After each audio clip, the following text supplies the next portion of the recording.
Linux adoption is at an all-time high, and honestly, it's not really a surprise. Windows 11 in its current state often suffers from failing updates, broken features, recurring glitches, and a constant push of advertisements telling you to try Copilot. At some point, enough is enough, and like many others, you might be asking yourself, is it finally time to switch to Linux? Linux does not suffer from any of those issues. However, a quick look online also reveals some challenges, like hardware compatibility with your PC but also connected peripherals, software and game support, and of course the choice of the correct distribution. In today's video, I'm going to show you how you can make sure that Linux is the right choice for you, how you can often bridge compatibility to your old programs if some don't work right away, and of course how to choose the right distro. Let's get into it. This video was made possible by channel members of our community. If you want to participate in selecting new video topics, see what's going on behind the scenes, and gain access to various tips and tricks, then please make sure to check out the join button or the link in the video description down below. Linux is often advertised as the solution to many of the problems and annoyances that Microsoft keeps pushing out with Windows 11. However, it does come with its own issues that need to be addressed before you can make the switch. Let's start off by choosing a Linux distribution. If you are a gamer, you're often led towards gaming distributions. If you search for beginner-friendly distros in general, you often get Linux Mint or Zorin OS. But first of all, what even is a distribution? Well, Linux itself is actually just the kernel, the core of an operating system. Without it, programs couldn't talk to your hardware. A distribution then adds programs, settings and desktop environments, everything you need for a fully fledged operating system. But not all distros are the same, and they all distribute their own Linux operating system in their own way. Some just use different default settings, others use different programs to download software, and so on and so forth. What is relevant for you as a desktop user is, how do they look and feel? Linux does not have a universal look like Windows or macOS, and you can choose between various different so-called desktop environments. They all look a bit different, often come with their own applications that integrate nicely into them, however, they are still customizable, and applications can work on both. It's just the looks and how many settings are exposed to you out of the box. That's mostly it, especially for a beginner. I recommend you to just search for the mainstream distributions, like Ubuntu, Fedora, Linux Mint, OpenSUSE, or if you're confident enough, for a more niche distro, like the gaming-oriented ones, and just go by the look of it. Most apps will work on any of them, and you won't really gain huge performance improvements. And hey, even if there are some, in the beginning it doesn't really matter. I personally like to use Fedora, and it works great. But how can you make sure that this Linux operating system will work on your PC? Well, just like when installing any operating system, you're going to need an installation device. This can be a USB stick, a secondary hard drive that you don't need, anything really that can store data on it, and that is not the drive that you want to install Linux on. Otherwise, it would be kind of like a snake eating its own tail. It's just not a good idea unless you know exactly what you're doing.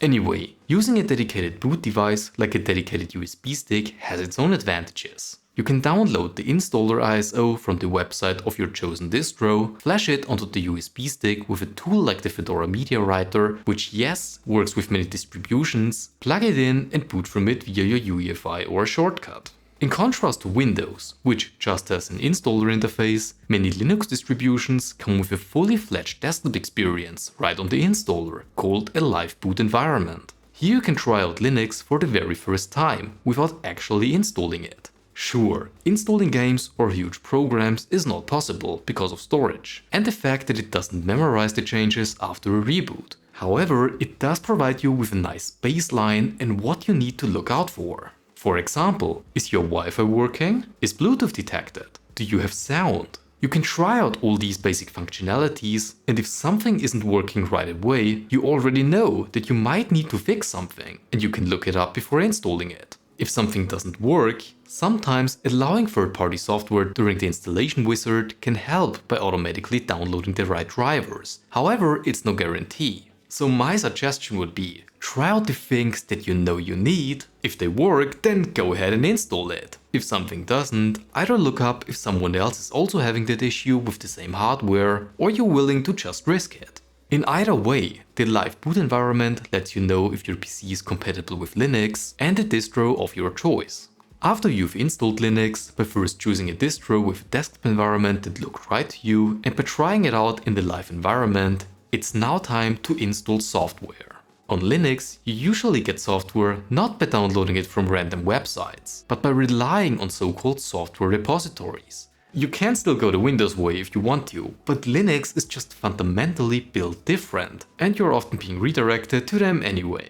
You can access software repositories graphically via the pre-installed software stores. These are not like the Windows Store, which has paid programs and all that, but are actually just a graphical way to show available software straight from various online sources. You get flatpaks, which are often installed from FlatHub, drivers and system applications from your distribution, everything summed up into one interface, so that you just need to press install and it installs the program you need. And from here on out, it's really similar to Windows really. You install all your programs, proprietary drivers, if you have devices like an Nvidia GPU for example, and you can just start using your PC and get to know how it feels like to use Linux.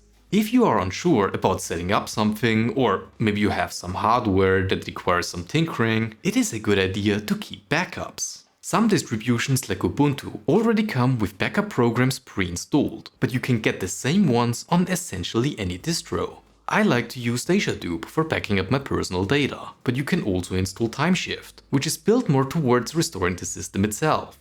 Keeping backups is a good practice in general, even on Windows. And trust me, even if you never had to restore a backup before, if something happens, even if it's just the drive itself failing, you will be glad if you have them. And there is one more thing that I haven't touched yet at all. What about software support in general? Well, Linux does not support every piece of software just yet, because many developers just don't deem it important enough to release a native Linux version.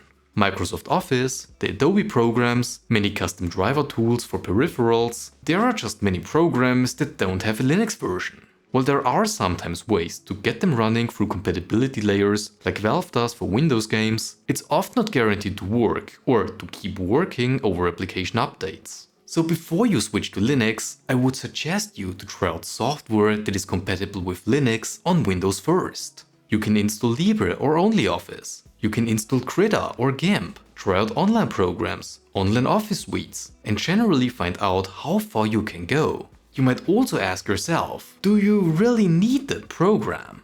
Many people say they need Microsoft Office. However, does it really have a specific feature that has no alternative?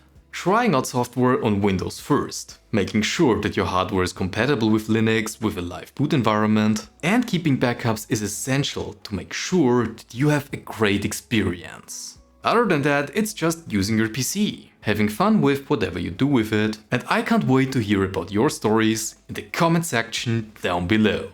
Before I end this video, I quickly wanted to mention that if you want to support the channel and make even better videos, then please feel free to check out our membership program as well as our online shop, whereas each sale helps to support various open source projects. If you've liked this video, then please make sure to show it with a like, and also don't forget to subscribe to the channel so that you don't miss out on any future Linux videos just like this one. I really hope you had a blast watching, and all that's left to say now is good morning, good afternoon or good evening, wherever you are. I'll see you around.